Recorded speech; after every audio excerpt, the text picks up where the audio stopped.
Boa noite, povo de Deus. Vamos chegando para o nosso estudo do livro de Apocalipse. Espero que você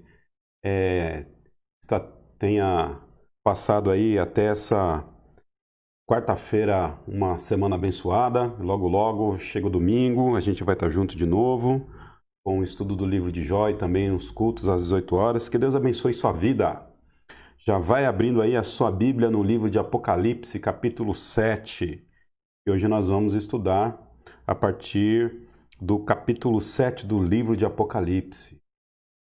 Amém? Que Deus abençoe sua vida ricamente. Vamos orar nesse instante para que Deus continue trazendo iluminação do Espírito Santo dele para que a gente possa entender o livro de Apocalipse. Para que, através desse entendimento, a gente possa ser abençoado e também abençoar a vida de outras pessoas. Amém? Vamos orar?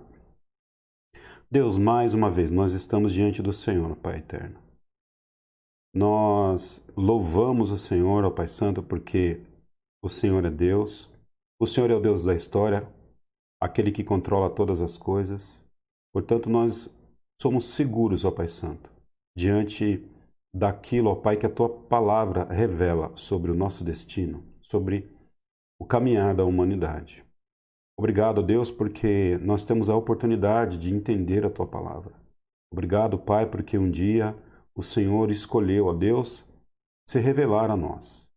Nós te pedimos perdão dos nossos pecados e das nossas falhas, ó Pai, porque nós sabemos que os nossos pecados e as nossas falhas te entristecem e nós te pedimos que a cada dia o Teu Espírito Santo continue não só iluminando o nosso coração, o nosso entendimento, quanto à Sua palavra, mas também nos incomodando com relação às nossas falhas, com relação às nossas mazelas, com relação aos pecados que cometemos, ó Pai. Passar em nós a cada dia um povo santo e um povo separado. E que, ó Pai Santo, pessoas possam ser abençoadas através do anúncio do Evangelho, ó Pai, do Teu Filho, nesse canal. Em nome de Cristo nós oramos. Amém, Jesus. Amém. Apocalipse capítulo 7, antes da gente entrar aqui no capítulo 7, a gente vai fazer uma revisãozinha da última aula, da última lição, para que a gente entre aqui no capítulo 7 com bastante fundamento. Então nós vimos aqui no capítulo 6 que o apóstolo João, ele se depara com um livro em forma de pergaminho, né? Um livro em forma de rolo, e esse livro ele estava escrito tanto na parte de dentro quanto na parte de fora. E houve ali um entristecimento no céu e também em João, porque havia uma pergunta que era feita: quem era digno de abrir aquele livro? Porque naquele livro haviam 7 selos. E entre ser então um cordeiro, né? Entre ser então Jesus Cristo, a pessoa ali figurada no cordeiro, e o cordeiro então ele começa a abrir os 7 selos. A gente precisa entender que nesse momento da abertura dos 7 selos é o momento em que aquele segundo período da grande tribulação começa a acontecer, ok? Nesse momento a igreja já não está mais na terra, nesse momento a igreja já está em Cristo, glorificada, passando ali por aquele momento de casamento com Jesus. O anticristo então, ele se revela, ok? E a partir do momento que ele se revela, há então a justiça de Deus recaindo sobre a terra. E os 7 selos, eles necessariamente eles vão apontar para a justiça e para a ira de Deus caindo sobre a humanidade, ok? Então, o primeiro selo que foi aberto, João viu um cavalo branco, e aí a gente entende que aquele cavalo branco representa a falsa paz, ok? É um cavalo que vem para vencer, então o cavalo branco representa a falsa paz, representa ali o cavaleiro como o próprio anticristo. Depois nós vemos o segundo selo aberto e um cavalo vermelho que simboliza ali a guerra, a matança. Vimos também um terceiro selo aberto que foi o cavalo preto representando ali a fome, cavalo amarelo representando as pestes, cavalo, ou melhor, cavalo amarelo não, né? O quarto selo representando o cavalo amarelo, que representa as pestes. O quinto selo, ao ser aberto, nós vemos ali o clamor dos mártires, daquelas pessoas que foram mortas por conta da pregação do Evangelho. E a pergunta deles é a seguinte: até quando e não haverá a vingança sobre as pessoas que tiraram as nossas vidas? Então, qual é o tempo, na verdade, né? Quando que vai ser o tempo da vingança? O tempo que a ira do Cordeiro vai se derramar sobre aquelas pessoas que tiraram a vida daqueles mártires. Então, na verdade, essas pessoas estavam no céu, esses mártires, mas a pergunta, o grande questionamento não era se haveria vingança, não é se haveria o derramamento da ira do Senhor sobre essas pessoas. Na verdade, havia ali uma curiosidade de quando que isso iria acontecer. E a resposta é que ainda haveriam mais mártires, mais pessoas que morreriam pela palavra do Senhor. Portanto, essas pessoas deveriam receber as suas vestes brancas e descansar no Senhor, ok? Então, o quinto selo fala sobre o clamor dos mártires. No sexto selo, a gente vê um cataclisma. Agora a gente começa a ver não só o planeta Terra, mas a gente começa a ver o universo entrando em colapso. Então, nós vemos aí o Sol se escurecendo, a Lua se tornando vermelha, as estrelas caindo do céu, os montes, as montanhas sendo removidas do seu lugar, e as pessoas que estão na Terra agora, elas tomam consciência de fato que Jesus Cristo está voltando. Okay? Então, Jesus Cristo, ele está voltando. E essas pessoas agora, de alguma forma, elas tentam fugir da ira da volta de Jesus Cristo, como se pudessem fugir, entrando em buracos, entrando em cavernas. Então a gente percebe que os sete selos necessariamente eles estão agora representando a ira de Deus caindo sobre a humanidade durante o período da grande tribulação. E perceba que a volta de Cristo ela é precedida desses grandes sinais, né? Desses grandes sinais. Nós já falamos que aquilo que nós estamos vivendo hoje são prenúncio desses sinais. Os sinais da vinda de Cristo necessariamente acontecerão a partir dos 3 anos e meio ou dos 3 períodos e meio, seja qual tempo for, dos 3 períodos e meio em que o anticristo se revela como aquele que deseja estar no lugar de Cristo, e aí a partir desse período os sinais eles acontecem, ok? Agora, uma vez que a gente já falou dos 6 selos abertos, nós temos mais um selo que é o sétimo selo. A gente não entra agora no sétimo selo, porque o sétimo selo ele está lá no capítulo 8 e hoje a gente vai estudar o capítulo 7. Acredito que a gente vai aí avançar naturalmente para o capítulo 8, mas há um intervalo entre o sexto selo e o sétimo selo. E esse intervalo vai tratar aqui do assunto muito interessante, que é o assunto dos 144 mil selados, ok? Então, com a sua Bíblia aberta aí, deixa eu fechar minha tela aqui antes, perfeito. Com a sua Bíblia aberta aí, acompanhe comigo a leitura, Apocalipse capítulo 7, verso 1.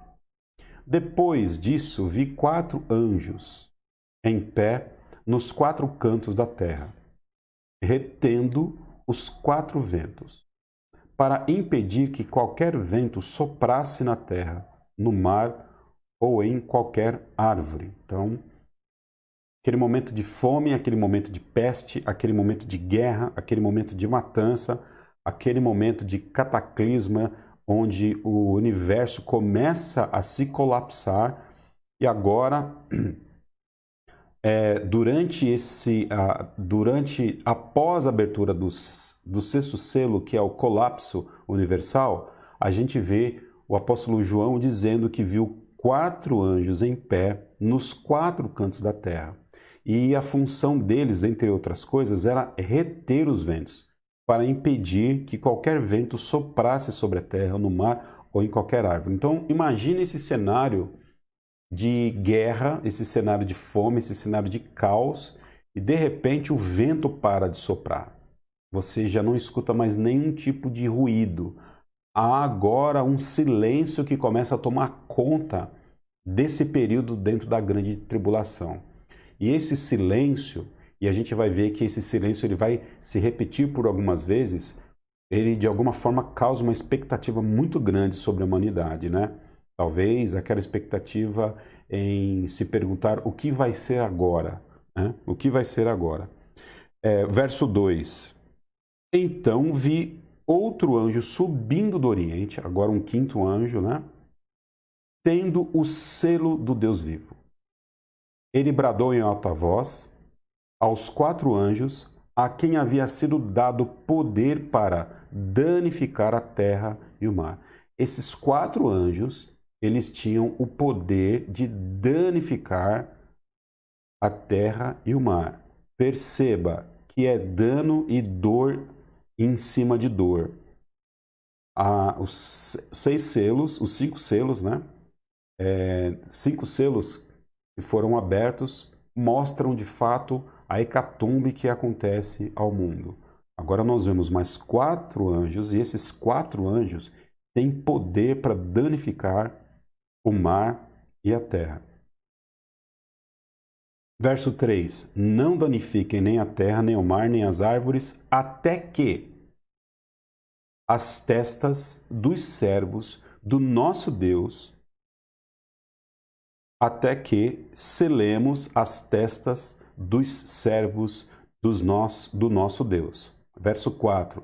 Então ouvi o número dos que foram selados, 144 mil de todas as tribos de Israel. Então a gente percebe aqui que há um período de silêncio, um período em que de alguma forma parece que a terra para, um período em que o vento para de soprar, e esse quinto anjo, ele informa os 4 anjos que estão tomando conta desse momento de dor na humanidade, e diz o seguinte: por enquanto, parem um pouquinho aí o trabalho que vocês estão fazendo de danificar o mar, de danificar a terra, até que os 144 mil escolhidos do Senhor, eles sejam selados, identificados na terra, que são identificados na testa, que são do Senhor. É interessante que a gente vai ver aqui que são de fato pessoas de todas as tribos de Israel. Da tribo de Judá, 12 mil, da tribo de Ruben, 12 mil, Gade, 12 mil, tribo de Aser, 12 mil, Naftali, Manassés, Simeão, Levi, Issacar, Zebulon, José e Benjamim. Então a gente percebe agora que dentro da tribulação é inserido essas 144 mil pessoas, que elas são seladas e que Deus escolheu, aprove a ele a fazer isso, e que elas serão notadamente identificadas como representantes do Senhor, ok? Representantes do Senhor. Eu quero que você dê um pulinho lá comigo também em Apocalipse capítulo 14, onde nós vemos uma segunda menção dessas 144 mil pessoas, ou dessas 144 mil testemunhas de Deus durante o período da tribulação. Apocalipse 14, a partir do verso 1, diz o seguinte: Então olhei, e diante de mim estava o Cordeiro, em pé sobre o monte Sião, e com ele os 144 mil que traziam escritos onde? Na testa o nome dele e o nome do seu pai. Então esses 144 mil servos do Senhor, eles tinham uma identificação clara a quem eles pertenciam, ok? E perceba aqui, a gente depois vai voltar no capítulo 14, um pouco mais à frente, que Jesus Cristo ele está de pé sobre o monte Sião. Uma profecia também revelada no livro de Zacarias, que no tempo oportuno a gente vai fazer menção e vai estudar também essa profecia que está lá no livro de Zacarias. Então, lá em Atos capítulo 1, quando a gente vê que Jesus ele tem a sua ascensão, ele vai até o céu, os discípulos de Cristo, os apóstolos agora, né? Eles olham para o céu e ficam atônitos com a ascensão de Cristo, e os anjos, então, eles vão até os discípulos e dizem o seguinte: olha, para de olhar para o céu, acorda para a vida, vamos trabalhar, vamos falar de Jesus, vamos anunciar as boas novas do reino agora na terra. Então, para de olhar para o céu, olha para a terra e vamos trabalhar. E não se preocupem, porque da mesma forma que vocês viram que Jesus foi ao céu, ele também vai voltar. A promessa da volta dele. Então, quando Jesus voltar, ele volta necessariamente em Jerusalém e ele toca os seus pés no Monte Sião, conforme a gente vê aqui em Apocalipse capítulo 14 e também na profecia do livro de Zacarias. Então, quando a gente fala de volta do Senhor, vamos aqui fazer abrir um parênteses aqui importante. Quando nós falamos de volta do Senhor, nós estamos falando desse ato de Cristo no final da tribulação. Jesus Cristo, ele vem ao final da tribulação, ok? Então, quando a gente lê no Evangelho de Mateus, Jesus Cristo falando, assim como um relâmpago que sai do Ocidente e se coloca no Oriente, vai acontecer a vinda do Filho do Homem e todo olho verá. Quando Jesus Cristo fala disso, ele fala necessariamente da sua volta na terra de Israel, em Jerusalém, ali sobre o Monte Sião. Ok? Então a gente precisa lembrar que volta de Cristo necessariamente é dessa condição que a gente fala. Por quê? Porque o arrebatamento não necessariamente é a volta de Cristo. São eventos diferentes. Haverão dois eventos, né? Da manifestação de Jesus. Ok? Então ele se manifesta quando ele vem nos ares e ele se manifesta quando ele vem à terra. Então, quando a gente fala, né, do ponto de vista dispensacionalista progressista, quando a gente fala de volta de Cristo, nós estamos falando do evento pós-tribulação, ok? Não do evento do arrebatamento. Mas a gente vai tratar mais sobre esse assunto, mas o que interessa para nós é que aqui no capítulo 14, mais uma vez, a gente está vendo aqui a menção dos 144 mil. Então, verso 1 de novo, vamos voltar lá para a gente refazer o raciocínio aqui. Então olhei e diante de mim estava o Cordeiro de pé sobre o monte Sião, okay? E com ele 144 mil que traziam escritos na testa o nome dele e o nome do seu pai. Okay? Ouvi um som dos céus como o de muitas águas e de forte trovão. Era como o de arpistas tocando seus instrumentos. Eles cantavam um cântico novo diante do trono dos 4 seres viventes e dos anciãos. Ninguém podia aprender o cântico a não ser os 144 mil que haviam sido comprados da onde? Da terra. Perceba que esses 144 mil, eles não são seres celestiais. Eles foram comprados da terra. E, obviamente, essa compra aqui é a compra que o Cordeiro fez ao derramar o seu sangue na cruz e ao escolher essas pessoas para que elas fossem testemunhas de Cristo durante o período da tribulação. Verso 4. Estes são os que não se contaminaram com mulheres, pois se conservaram castos e seguem o Cordeiro por onde quer que ele vá. Foram comprados dentre os homens e ofertados como primícias a Deus e ao Cordeiro. Mentira nenhuma foi encontrada na sua boca. São imaculados. Né? Então, acreditamos, de fato, que nós vamos ver, inclusive, isso, que haverá ainda salvação durante um momento da tribulação. E acreditamos, de fato, que essas testemunhas, esses escolhidos, esses selados de Cristo. Por que selado? Ninguém pode tocar nessa turma. Ninguém pode tocar aqui na Liga da Justiça. Nem o anticristo, nem o falso profeta, nem Satanás, os demônios. A tribulação não pode atingir esses selados de Cristo. E o papel deles, de fato, é testemunhar o Cordeiro, é testemunhar a volta de Cristo aí durante esse momento. Assim como também as duas testemunhas, e nós vamos tratar aí no decorrer do estudo, ok? Então, agora, há um intervalo entre o sexto selo e o sétimo selo, e esse intervalo aqui trata dos 144 mil e também da grande multidão com vestes brancas. Sigamos aí no verso 9 do capítulo 7, volta lá agora para o capítulo 7 de Apocalipse, para a gente seguir aqui a partir do verso 9.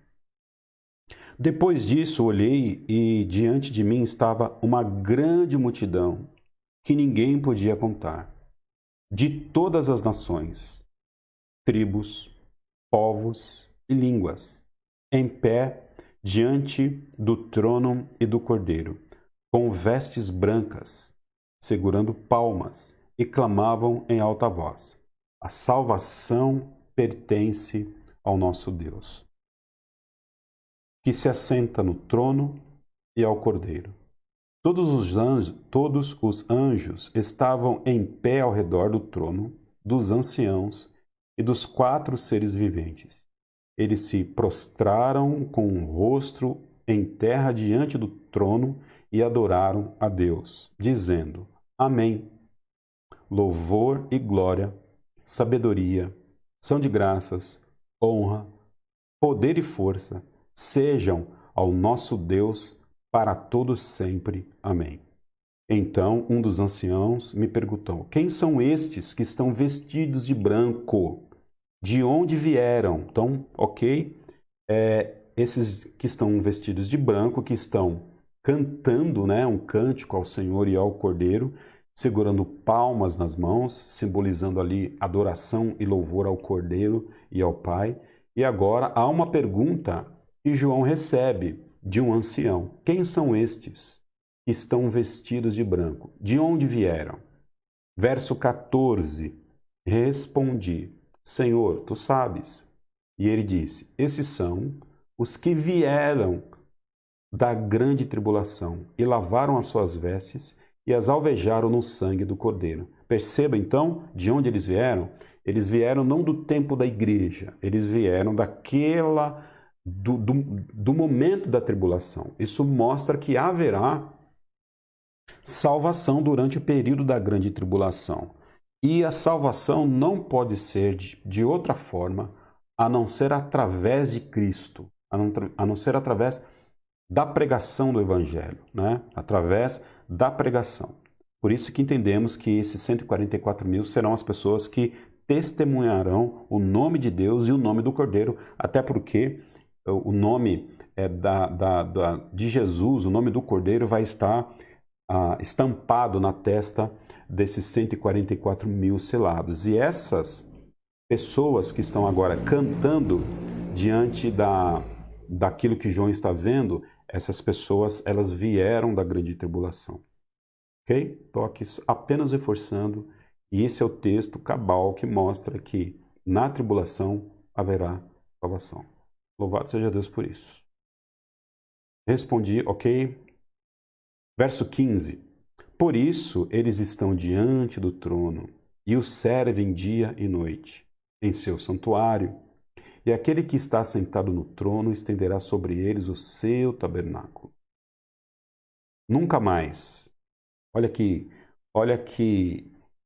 coisa linda aqui que o texto fala, né? Nunca mais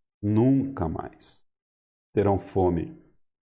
Nunca mais terão sede, nem qualquer calor abrasador, pois o Cordeiro que está no centro do trono será o seu pastor.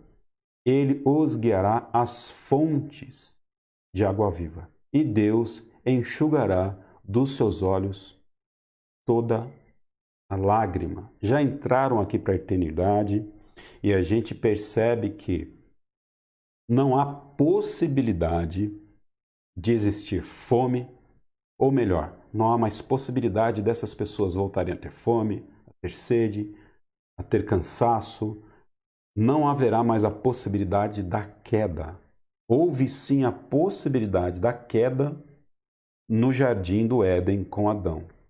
No céu não há possibilidade de queda, ok? No céu já está determinado a vida eterna para aquelas pessoas que recebem a Cristo como um Salvador.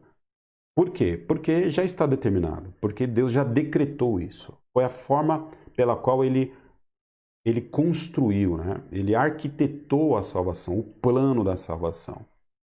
Então, não haverá na natureza daquelas pessoas que estão redimidas no céu, não haverá o desejo de pecar. Não dá para a gente imaginar isso, porque somos pecadores.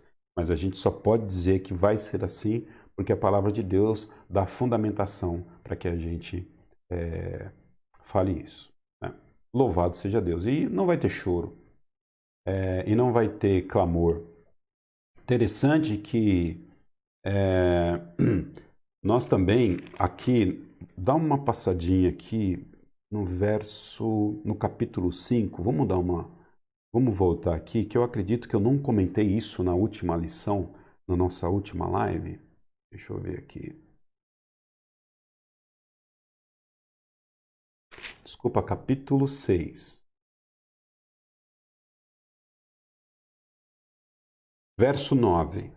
Capítulo 6, verso 9. Diz o seguinte: Quando ele abriu o quinto selo, vi debaixo do altar as almas daqueles que haviam sido mortos por causa de Deus e do testemunho que deram. Okay? Eles clamavam em alta voz: Até quando, ó soberano, santo e verdadeiro, esperarás para julgar os habitantes da terra e vingar o nosso sangue? Dentre outras coisas que a gente já viu desse texto, eu não vou repetir, acho que uma delas eu não comentei, que é de fundamental importância para nós. Você já se perguntou, bom, você que é salvo em Cristo, bom, eu vou estar no céu, será que eu vou lembrar da vida que eu tive aqui na terra? Será que quando eu chegar no céu, Deus não vai deletar a minha personalidade, a minha história, e eu vou ser uma pessoa totalmente diferente, eu não vou nem saber quem eu sou? Será que eu vou lembrar dos meus parentes? Será que eu vou lembrar daquilo que aconteceu comigo? Vou falar uma coisa para você.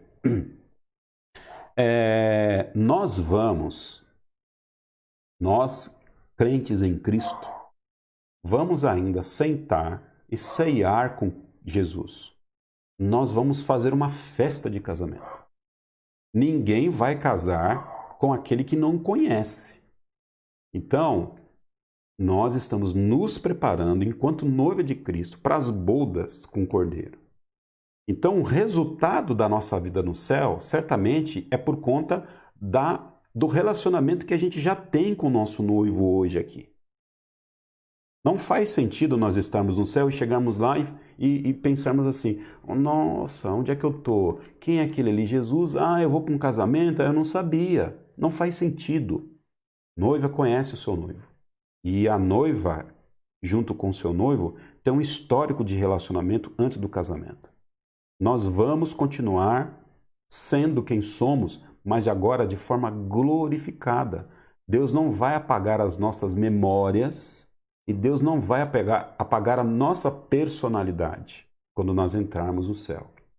Até porque esse texto aqui de Apocalipse capítulo 5 diz que essas pessoas que foram mortas por pregar o evangelho, elas estão perguntando para o Senhor o seguinte: quando que vai haver o tempo da vingança dessas pessoas que tiraram a nossa vida lá onde? Em Marte, em Vênus, Plutão, onde? Na Terra. Elas lembram que elas foram mortas. E mortas por quê? Porque elas estavam pregando o evangelho. Isso significa que elas carregaram para a eternidade suas memórias, a sua personalidade e a sua lembrança. O que nós não sabemos, como que vai acontecer, é Como que essas pessoas não vão ficar tristes, nem amarguradas, nem iradas e nem vão pecar diante da memória que elas tiveram na terra? Então nós vamos lembrar sim do nosso histórico. A gente só não sabe como é que nós não vamos olhar para trás e nós não vamos mais sentir dor. Então, por exemplo, né? Digamos que nós somos salvos e tem algum parente nosso que não é salvo. Nós vamos saber quem são os salvos e quem não são salvos. Mas de alguma forma, aqueles parentes nossos que não são salvos, nós não sentiremos dor por isso. A nossa relação vai ser totalmente diferente. Nossa relação, relação de homem e mulher não existe mais. Relação de pais e filhos não existirá mais. A nossa única relação vai ser irmãos em Cristo. Nós vamos nos identificar. Né? Então, é curioso a gente pensar dessa forma. De alguma forma, Deus vai preservar as nossas memórias, mas não haverá tristeza, não haverá dor. Até porque esses mártires aqui, eles não estavam tristes, eles não estavam com dor e nem estavam com raiva, pedindo para que Jesus Cristo matasse logo a turma que tirou a vida deles. Não, eles estavam curiosos com relação ao tempo determinado das últimas coisas. Então eles carregaram as suas memórias. Eu acredito que eu não falei disso aqui na semana passada, por isso que eu estou enfatizando um pouquinho esse tema aí, ok? E agora a gente passa pelos 144 mil e a gente passa agora também por uma outra multidão, uma segunda multidão, e essa segunda multidão é a multidão daquelas pessoas que perderam a sua vida na tribulação. Ora, se perderam a sua vida na tribulação e agora estão no céu, significa que houve a pregação do Evangelho e houve conversão.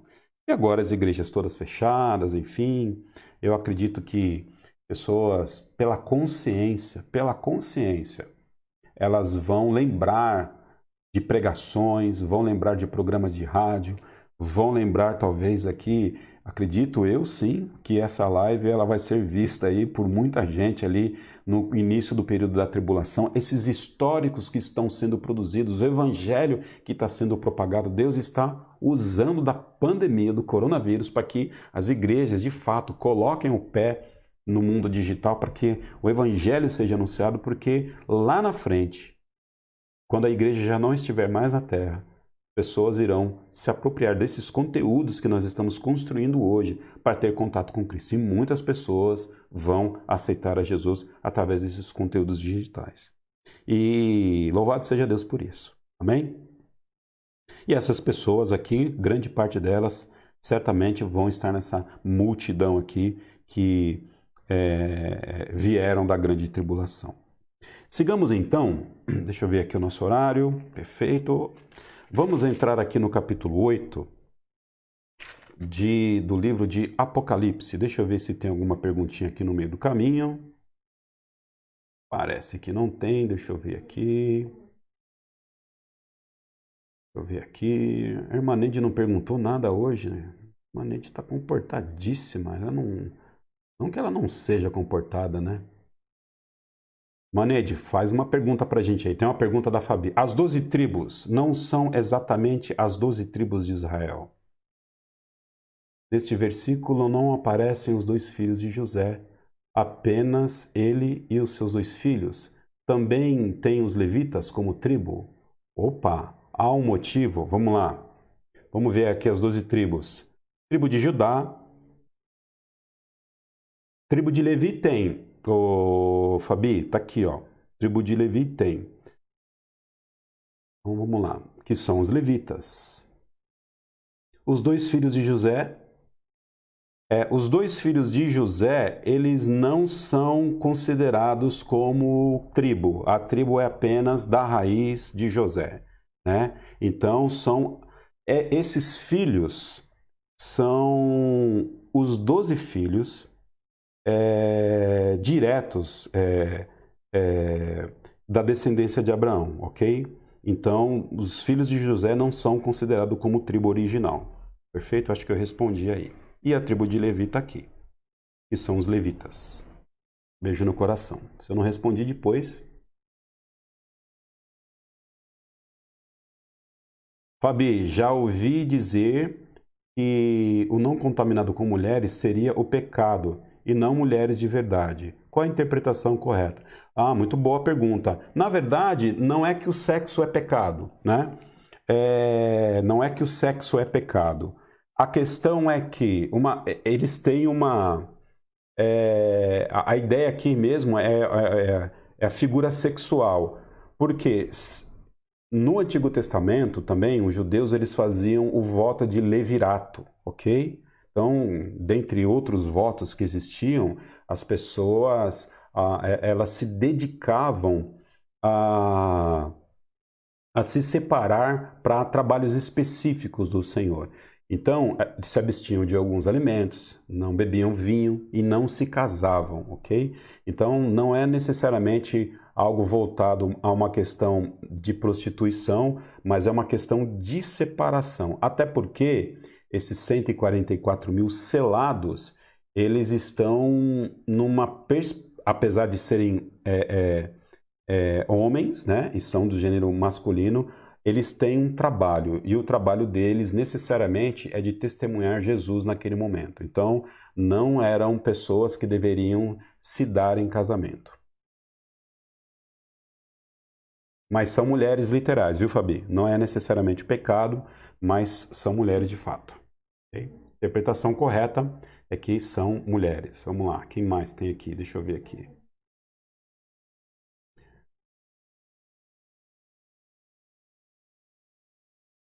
Perfeito, acho que eu respondi tudo. Tem mais alguma aí, meu bem, que eu não estou vendo aqui?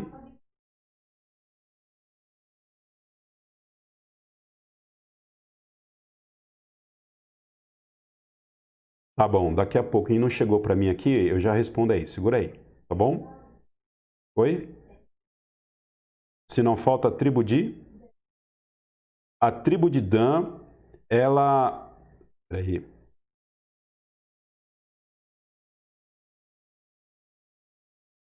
Se eu não me engano, a tribo de Dan, ela vem aqui de Aser, ok? É que, de fato, há um desdobramento de uma tribo aqui, salvo engano, é a tribo de Aser, que é a tribo de Dan. Ok? Salvo engano. Se não for, eu corrijo isso na próxima live. É que há um desdobramento aqui de nomes de fato em uma tribo. Eu acredito que é da tribo de Aser. Perfeito. Sigamos.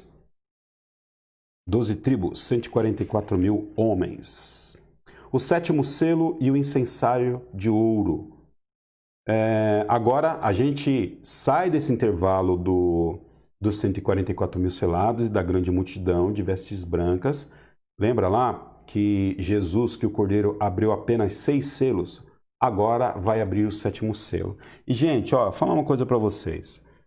E o sétimo selo, ele se desdobra em 7 trombetas, em 7 ais.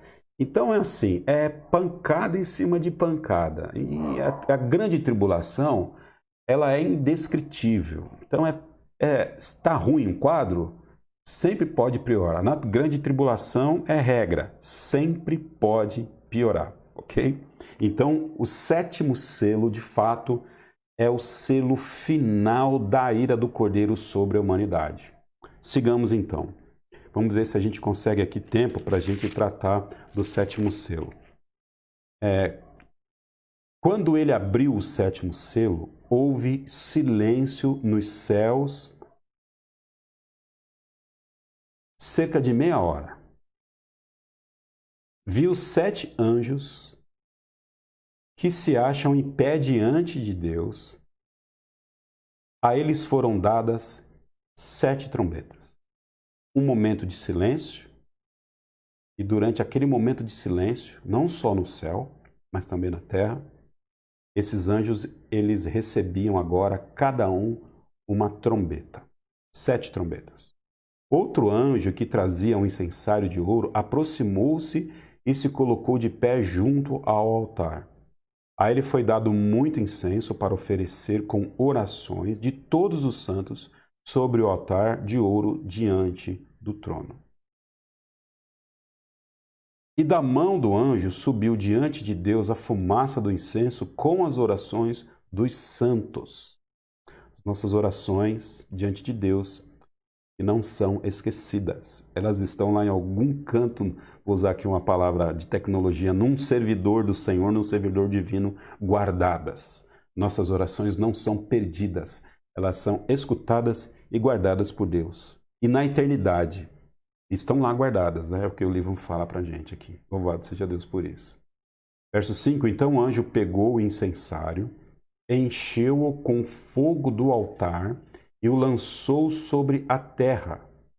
Então ele pegou o incensário, encheu com fogo do altar e lançou sobre a terra. E houve trovões, vozes, relâmpagos e um terremoto. Mais um terremoto aqui a gente está vendo. Ok? Agora a gente entra na parte das trombetas. O sétimo selo, ao ser aberto, nós vemos ali as 7 trombetas de Deus sobre a terra.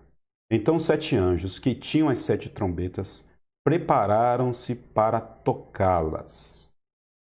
O primeiro anjo tocou a sua trombeta e o que vai acontecer? E granizo e fogo misturado com sangue foram lançados sobre a terra. Foi queimado 1/3 da terra, 1/3 das árvores e toda a relva verde. Então percebam que agora é mais desgraça sobre a humanidade. É mais a ira de Deus sobre a humanidade que recai agora. Ok? Então o primeiro selo, o sétimo selo, se desdobram em 7 trombetas e a primeira trombeta foi tocada. Verso 8. O segundo anjo tocou a sua trombeta e algo como um grande monte em chamas foi lançado ao mar. 1/3 do mar transformou-se em sangue. Morreu 1/3 das criaturas do mar e foi destruído 1/3 das embarcações. Uma trombeta que recai sobre a terra, agora uma outra trombeta que recai sobre o mar. Verso 10. O terceiro anjo tocou a sua trombeta e caiu do céu uma grande estrela, queimando como tocha, sobre 1/3 dos rios e das fontes das águas. O nome da estrela é Absinto. Tornou-se amargo 1/3 das águas. Absinto, amargo. E muitos morreram pela ação das águas que se tornaram amargas. Agora, uma quarta, a ira de Deus agora recaindo sobre a água potável. Verso 12. O quarto anjo tocou a sua trombeta e foi ferido 1/3 do sol, 1/3 da lua e 1/3 das estrelas, de forma que 1/3 deles escureceu. 1/3 do dia ficou sem luz e também 1/3 da noite. Enquanto eu olhava, ouvi uma águia voando pelo meio do céu e dizia em alta voz: Ai, ai e ai dos que habitam na terra, por causa do toque das trombetas que está prestes a ser dado pelos 3 outros anjos. Então você imagina que agora João, depois dessas 4 trombetas caídas sobre a humanidade, durante a tribulação já estava acontecendo, já estava ruim, era pancada em cima de pancada, desgraça em cima de desgraça, morte, guerra, pestilência, terremoto, cataclisma. Agora, na abertura do 7º selo, a coisa piora. E depois que a gente vê as 4 trombetas sendo tocadas, ainda João, ele olha e ele vê agora uma águia voando e dizendo: Ai, ai e ai dos que habitam na terra. Por quê? Por aquilo que aconteceu? Não, por aquilo que ainda vai acontecer. Não dá para imaginar o tamanho da dor da humanidade. Então, é ai em cima de ai. Então, fica imaginando essa águia cantando. Ai, então tá ruim, vai piorar. Ainda vai piorar e vai piorar muito. E, gente, isso aqui não é um inferno, hein? Isso aqui é a grande tribulação. Isso não é o inferno. Isso é a grande tribulação. Isso não é o inferno. Sigamos? Eu acho que a gente consegue aqui entrar no capítulo 9 um pouquinho, porque tem bastante coisa boa aqui a partir do capítulo 9. A gente não vai terminar ele hoje, certamente, mas aí a gente já adianta um pouquinho. A gente já adianta um pouquinho. Vamos lá. A Nicéia me soprou aqui que tem mais uma pergunta. A igreja não estará aqui na grande tribulação, mas estará nas dores de parto. Citado em Mateus, correto? Por isso será arrebatada na metade da última semana de Daniel. Ô Luiz, é isso aí mesmo, cara. Você tá bom, hein? Já pode aqui até me ajudar a fazer as lives aqui. É exatamente isso. Corretíssimo. A igreja não estará aqui. Ela será arrebatada e a grande tribulação ela acontece na segunda metade daquele período da última semana de Daniel. Uma semana, 7 anos, um período de 7 anos. Metade da semana, 3 anos e meio, onde o engraçadinho do anticristo vai resolver aí os problemas da humanidade.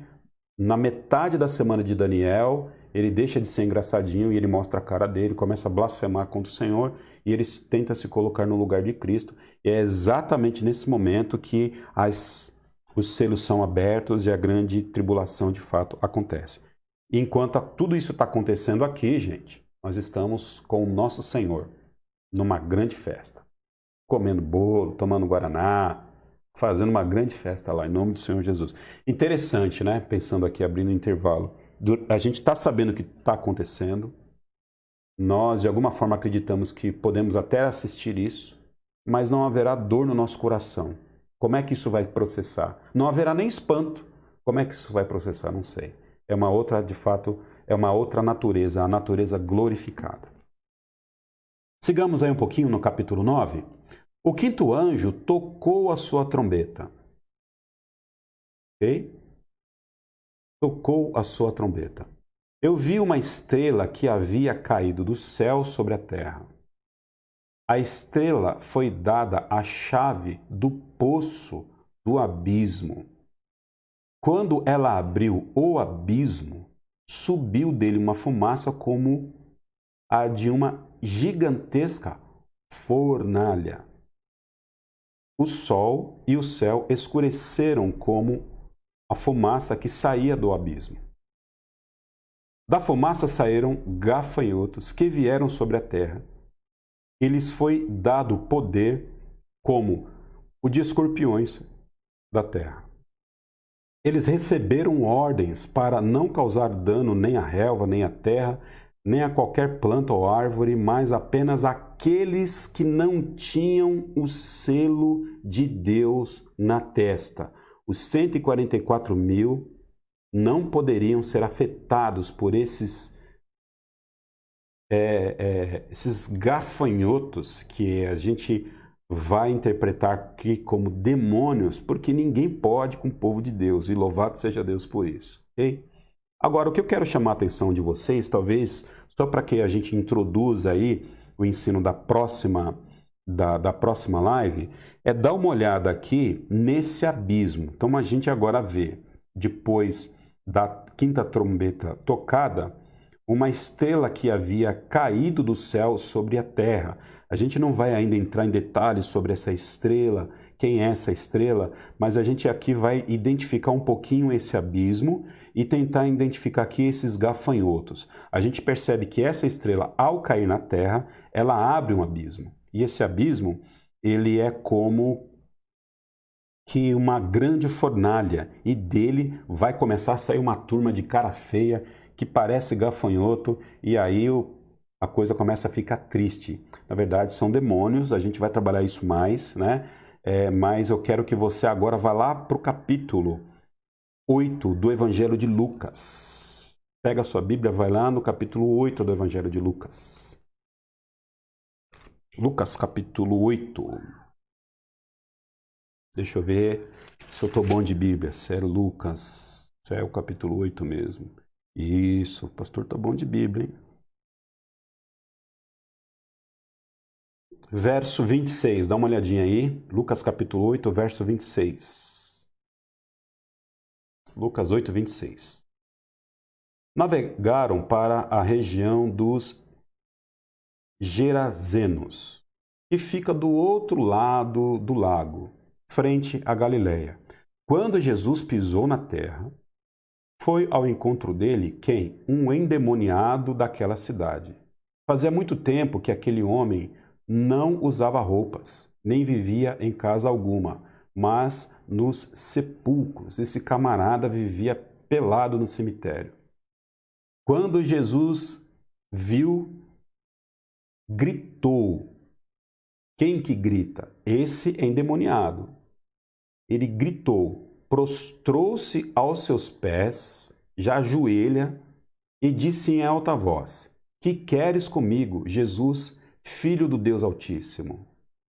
Então, na verdade, a gente percebe pelo texto que não foi esse cara que se ajoelhou diante do Senhor, foram os demônios, né? Então, rogo-te que não me atormente. Rogo-te que não me atormente. Então, esses demônios aqui, eles estavam com medo de Jesus Cristo trazer juízo sobre eles. Eles estavam pedindo: Jesus, Filho do Altíssimo, não mexe com a gente não, né? É o medo dessa turma. Então, eles já se anteciparam, eles não correram de Jesus. Eles se antecipam, vão até Jesus, se ajoelham e pedem para que Jesus não o atormentasse, não os atormentasse. Ok? Verso 29. Pois Jesus havia ordenado que um espírito imundo saísse daquele homem. Muitas vezes ele tinha se apoderado dele, mesmo com os pés e com as mãos acorrentados e entregue aos cuidados de guardas. Quebravam as correntes e era levado pelo demônio a lugares solitários. Verso 30. Jesus lhe perguntou: qual é o seu nome? Não que Jesus não soubesse. Perceba que Jesus está com seus discípulos e por um fator didático Jesus está ali mostrando a sua messianidade aos discípulos, ok? E esse versículo não dá base bíblica para que a gente fique entrevistando pessoa endemoniada na igreja. Qual é seu nome, né? Fala de onde você veio, qual que é o seu RG, CPF, né, de onde você trabalha. Esse versículo não dá base bíblica para essas heresias que a gente vê aí na televisão, ok? Qual é seu nome? Legião, né? Não era o nome próprio. Ele estava dizendo que ele fazia parte de um grande número de demônios. Legião. E respondeu a ele: porque são muitos demônios. Porque muitos demônios haviam entrado nele. Olha o que os demônios agora vão falar para Jesus. E imploravam-lhe que não os mandasse para onde? Para o abismo. Lá em Apocalipse, a gente vê uma estrela que cai do céu e ela abre um abismo. E do abismo vão sair demônios em formas aí aparentemente de gafanhoto, que é o que João consegue interpretar. E aqui a gente está vendo que os demônios, desculpem, que os demônios estão pedindo para que Jesus Cristo não os mande ao abismo. Verso 32. Uma grande manada de porcos estava pastando naquela colina. Os demônios imploraram a Jesus que lhes permitisse entrar neles, e Jesus lhes deu permissão. Saindo do homem, os demônios entraram nos porcos, e toda a manada atirou-se precipício abaixo em direção ao lago e se afogou. Olha que interessante. Quando o livro de Apocalipse vai dizer para nós que o próprio capítulo 9 vai dizer para nós, por uma questão de tempo a gente não vai ver isso hoje, que existem demônios que estão guardados nesse abismo, reservados para o último dia. Eles estão guardados e reservados para poder trazer tormento na grande tribulação. Os demônios hoje estão soltos, assim como Satanás está solto, porém, eles não têm plena liberdade de atuação, eles atuam conforme a, a delimitação que Deus dá, porém, Deus, de alguma forma, separou um local para guardar alguns demônios, e eles não estão soltos hoje, estão aprisionados alguns demônios, para que eles fossem apenas soltos no dia da grande tribulação, após essa quinta trombeta ser tocada. Então dá para imaginar essa turma do mal aí, essa quadrilha, né?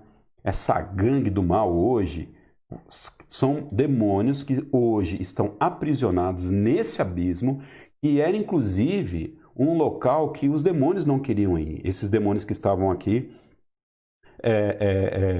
diante de Jesus. Ele estava pedindo, olha, por favor, não manda a gente para lá não. Manda a gente para qualquer lugar, até para aqueles porcos, mas não tire a nossa pseudo-liberdade. Então, os irmãos, não dá para a gente imaginar que local necessariamente é esse, mas a gente sabe que é um local de aprisionamento dessa turma. Então, estou acreditando aqui que é algo mais ou menos o seguinte: prende lá um bando de cachorro dentro de uma jaula, não dá comida, não dá água para essa turma e começa a provocar essa turma. Depois você solta essa galera na rua. Certamente eles vão sair com muita fome, com muita sede, e a primeira canela que passar, essa turma vai morder. Então são demônios que vão sair mordendo o vento no dia da grande tribulação, para poder trazer peso sobre aquelas pessoas que estiverem diante deles. Eu só queria aqui abrir esse parênteses para que a gente trabalhe melhor aqui o capítulo 9 aí, porque isso vai ser de grande valia daqui para frente, né? Vamos seguir ainda, a gente tem aqui ainda alguns minutinhos. A Neide está fazendo uma pergunta. Esse abismo seria o inferno? Não, não é o inferno. Não é inferno, irmã Neide. A gente precisa lembrar que o inferno é um local de tormento, e o local de tormento ainda apenas para seres humanos. Os demônios ainda não estão nesse local de tormento. Lá no final do livro de Apocalipse que a gente vai ver que os demônios, o inferno, besta, o anticristo, a morte, todas essas coisas vão ser lançadas no lago de fogo e enxofre. Então o inferno, ele é uma antessala daquilo que ainda está por vir. O inferno hoje é um tira-gosto da ira de Deus que ainda está por vir. Então hoje quem está no inferno ainda tem alguma vantagem, se é que eu posso dizer isso, né? Porque ainda o pior está por vir, que é o lago de fogo e enxofre. O inferno vai ser lançado no lago de fogo e enxofre. O abismo aqui, necessariamente, nós não acreditamos que é o inferno. O abismo é um local em que esses demônios eles estão guardados para poder serem liberados no período da grande tribulação. Então, o abismo não é o inferno. Até porque acho que a gente vai ver aqui já no capítulo... Opa! Vamos voltar lá para Apocalipse, capítulo 9. Apocalipse 9, ok? Ao Israel, mas existe alguém no inferno hoje? Certamente, Israel. Existe sim um inferno hoje, e as pessoas que morrem estão lá já padecendo e conscientes que estão no inferno. Um texto que vai dar fundamentação para isso é a história de Rico e Lázaro, né? Rico, ele morre e ele vai para o Hades, assim também como Lázaro morre e vai para o Hades, para o Seol, para o local de habitação dos mortos. Porém, no Hades nós podemos perceber que no Hades, nesse local de habitação dos mortos, o rico estava sofrendo e padecendo, enquanto Lázaro estava sendo consolado no seio de Abraão. Okay? E esse local que Lázaro, ou melhor, que o rico está, é aquilo que hoje nós chamamos de inferno. Perfeito? Mas estão sim. O inferno já está inaugurado, assim como o céu já está inaugurado. Lembrando que as pessoas elas sairão do inferno para receber a sua penalidade maior no final dos tempos, diante do trono branco, e elas agora voltam para o inferno e são jogadas dentro do lago de fogo e enxofre. As pessoas que estão hoje no inferno voltarão ainda para encarar Jesus Cristo de frente, para que Jesus Cristo dê a punição definitiva. O inferno hoje, não sei se eu posso fazer essa comparação, mas ele é algo como uma prisão provisória. A pessoa já está lá, presa, todo mundo já sabe que a pessoa cometeu um crime, mas ela ainda não foi julgada. Haverá ainda um julgamento dos mortos. Ok? Haverá o julgamento dos mortos. O julgamento dos mortos é lago de fogo e enxofre. Julgamento dos vivos, no caso da igreja, é bema, é premiação. Ô, glória! Interessante, né? Gostoso a gente pensar assim. E vamos seguir um pouquinho aqui para eu fechar. Deixa eu ver. Vamos lá. Da fumaça saíram gafanhotos, né? Que vieram sobre a terra desse abismo que foi aberto, né? Eles receberam ordens para não... Verso 4. Eles receberam ordens para não causar dano nem à relva da terra, nem a qualquer planta ou árvore, mas apenas aqueles que não tinham o selo de Deus na testa. Não lhes foi dado poder para matá-los, mas sim para causar-lhes tormento durante 5 meses. A agonia que eles sofreram era como a picada do escorpião. Naqueles dias, dá uma olhada, gente. Naqueles dias, os homens procurarão a morte, mas não a encontrarão. Desejarão morrer, mas a morte fugirá deles. Eu acho que a gente pode terminar por aqui, né? E aí a gente continua com o capítulo 9 na próxima live. Então você imagina uma situação em que a pessoa ela vai dar uma facada em si mesma, ela vai tomar veneno, uma pessoa que vai se jogar na frente desses gafanhotos de tanta dor e as pessoas não vão morrer. Então é uma condição inimaginável pensar que a morte ela vai fugir dessas pessoas, pensar no tamanho da dor que essas pessoas vão ter por conta desses demônios que vão atormentar essas pessoas nesse grande dia. Detalhe, gente, detalhe importante aqui. Não tem como isso não acontecer. Isso já está escrito. Não tem como não acontecer. Já há um decreto divino sobre a humanidade. Então, quando nós falamos que Deus é um Deus soberano, a gente está dizendo que Deus já determinou o curso da história. Mas Ele dá salvação àquelas pessoas que desejam ser salvas, né? A gente falou um pouquinho disso no nosso estudo sobre a soberania de Deus. Deus, ele não tira a liberdade do homem. O homem é livre para escolher a salvação. E aí a questão toda que a gente já discutiu. O grande problema é a natureza do homem que é inclinada a escolher o mal e não escolher o bem. Então precisa da interferência do Espírito Santo de Deus no coração do homem para que ele comece a escolher o bem, porque ele mesmo, por si só, não pode escolher o bem. Mas a gente começa a perceber no livro de Apocalipse, a partir também do estudo do livro de Daniel, que há um curso traçado por Deus.